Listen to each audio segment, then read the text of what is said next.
നമുക്ക് സംസ്ഥാനത്തുണ്ടായ വെടിക്കെട്ട് അപകടങ്ങളൊന്ന് വിശദമായി തന്നെ പരിശോധിക്കാം. കാരണം ഏറെ ഉത്സവങ്ങൾ നടക്കുന്ന സ്ഥലങ്ങളിൽ ജാഗ്രത വേണ്ടതാണ് വെടിക്കെട്ടുകൾ നടത്തുമ്പോൾ. നമുക്കറിയാം, അടുത്തിടെയുണ്ടായ ഏറ്റവും പ്രധാനപ്പെട്ട നമ്മെ ഞെട്ടിച്ച ഒരു അപകടമാണ് കാസർഗോഡ് നീലേശ്വരത്ത് അഞ്ഞൂറ്റമ്പലത്തുണ്ടായത്. അതായത് കഴിഞ്ഞ വർഷം ഒക്ടോബർ 28-നാണ് അപകടമുണ്ടായത്. 5 മരണമാണ് അന്ന് സംഭവിച്ചത്. 150-ലേറെ പേർക്ക് പരിക്കേൽക്കുകയും ചെയ്തു. കളിയാട്ടത്തിനിടെ പടക്കശേഖരത്തിന് തീപിടിച്ച് പടക്കം സൂക്ഷിച്ച കമ്പപ്പുരയിലേക്ക് തീപ്പൊരി വീഴുകയായിരുന്നു. കെട്ടിടം ഒന്നാകെ അങ്ങനെ പൊട്ടിത്തെറിക്കുന്നതൊക്കെ നമ്മൾ കണ്ടു. ഈ മതിലിനോട് ചേർന്ന ഷീറ്റ് പാകിയ കെട്ടിടത്തിലായിരുന്നു പടക്കം സൂക്ഷിച്ചിരുന്നത്. അന്ന് സംഘാടകർക്കെതിരെ വധശ്രമ കുറ്റമൊക്കെ ചുമത്തി കേസെടുത്തിട്ടുണ്ട്. ഏതായാലും 5 ജീവനാണ് അന്ന് പൊലിഞ്ഞത്. മറ്റൊരു അപകടമുണ്ടായത് തൃപ്പൂണിത്തുറയിലാണ്. തൃപ്പൂണിത്തുറ പുതിയകാവ് ക്ഷേത്രത്തിലാണ് അന്ന് അപകടമുണ്ടായത്. അതായത് കഴിഞ്ഞ വർഷം ഫെബ്രുവരി 12-ന് വെടിക്കെട്ടുപുരയിൽ സ്ഫോടനമുണ്ടായി. അന്ന് 2 മരണമാണ് സംഭവിച്ചത്. 30 പേർക്ക് പരിക്കേൽക്കുകയും ചെയ്തു. ക്ഷേത്രോത്സവത്തിന് എത്തിച്ച പടക്കത്തിന് തീപിടിച്ചായിരുന്നു അന്ന് അപകടം. കുട്ടികളടക്കം 16 പേർക്കാണ് അന്ന് പരിക്ക് പറ്റിയത്. പാലക്കാട് നിന്ന് കൊണ്ടുവന്ന പടക്കമായിരുന്നു. അത് ടെമ്പോ ട്രാവലറിൽ നിന്ന് ഇറക്കി അടുത്തുള്ള കോൺക്രീറ്റ് കെട്ടിടത്തിലേക്ക് മാറ്റുന്നതിനിടെയാണ് പൊട്ടിത്തെറിച്ചത്. സമീപത്തെ വീടുകളിലും വലിയ ആഘാതമുണ്ടായി. ആ വീടുകളൊക്കെ തകർന്ന ദൃശ്യങ്ങളൊക്കെ ഇപ്പോഴും നമ്മുടെ മനസ്സിലുണ്ട്. മറ്റ് ഏറ്റവും വലിയൊരു അപകടം ഉണ്ടായത് നമ്മളെ ഇപ്പോഴും ഞെട്ടിക്കുന്ന ഓർമ്മകൾ നിലനിർത്തുന്ന ഒരു അപകടമാണ് കൊല്ലം പുറ്റിങ്ങലിലേത്.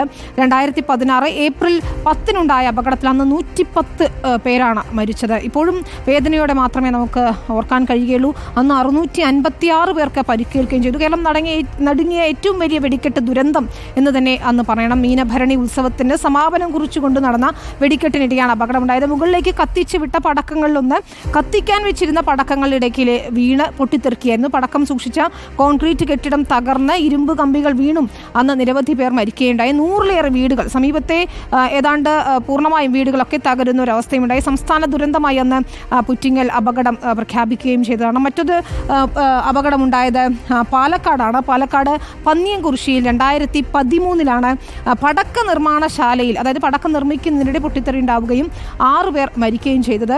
മറ്റൊന്ന് പാലക്കാടിന് അടുത്ത് തന്നെയുള്ള ഷൊർണൂരിലുണ്ടായ അപകടമാണ്. അന്ന് ത്രാങ്ങാലിയിൽ 2011-ൽ വെടിക്കെട്ട് പുരയ്ക്ക് തീപിടിച്ച് അപകടമുണ്ടാവുകയും 13 പേർ മരിക്കുകയും ചെയ്തു.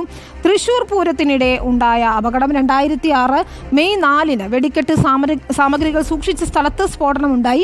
7 പേർ മരിച്ചു, 11 പേർക്ക് പരിക്കേൽക്കുകയും ചെയ്തു.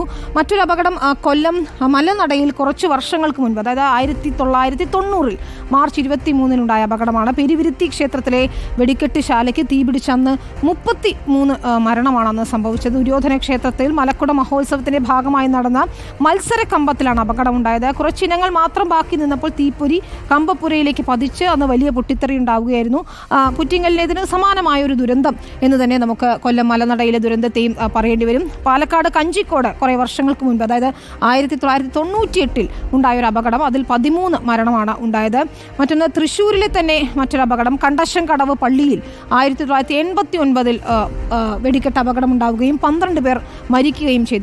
തൃപ്പൂണിത്തുറയിൽ തന്നെ നമുക്കറിയാം, വർഷങ്ങൾക്ക് മുൻപ് 1988-ൽ ഒരു അപകടം ഉണ്ടായിരുന്നു. വെടിക്കെട്ട് പുരയ്ക്ക് തീപിടിച്ചന്നുണ്ടായ അപകടത്തിൽ 10 പേരാണ് മരിച്ചത്. അതുകൊണ്ട് ഇപ്പോൾ ഉത്സവകാലമാണ്, പലയിടങ്ങളിലും വെടിക്കെട്ട് നടത്തുന്നുണ്ട്. പടക്കശേഖരമൊക്കെ കൃത്യമായി സൂക്ഷിക്കണം, മാർഗനിർദ്ദേശങ്ങളൊക്കെ തന്നെ കൃത്യമായി പാലിക്കണം എന്ന നിർദ്ദേശവുമുണ്ട്. അപകടങ്ങൾ സംഭവിക്കാതിരിക്കട്ടെ എന്ന് തന്നെയാണ്. ഉത്സവകാലമാണ്, എല്ലാവരും ആഘോഷ തിമിർപ്പിലാണ്. പക്ഷേ കൃത്യമായ ജാഗ്രത ഈ കാര്യത്തിൽ പുലർത്തേണ്ടതുണ്ട്. എങ്കിൽ മാത്രമേ നമുക്ക് അപകടങ്ങൾ ഒഴിവാക്കാൻ കഴിയുള്ളൂ. ആഘോഷങ്ങളൊന്നും ഒഴിവാക്കേണ്ടതില്ല, പക്ഷേ കുറച്ച് ജാഗ്രത കാണിച്ചാൽ മതി എന്നാണ് നമുക്ക് പറയേണ്ടത്. ക്ഷേത്രത്തിൽ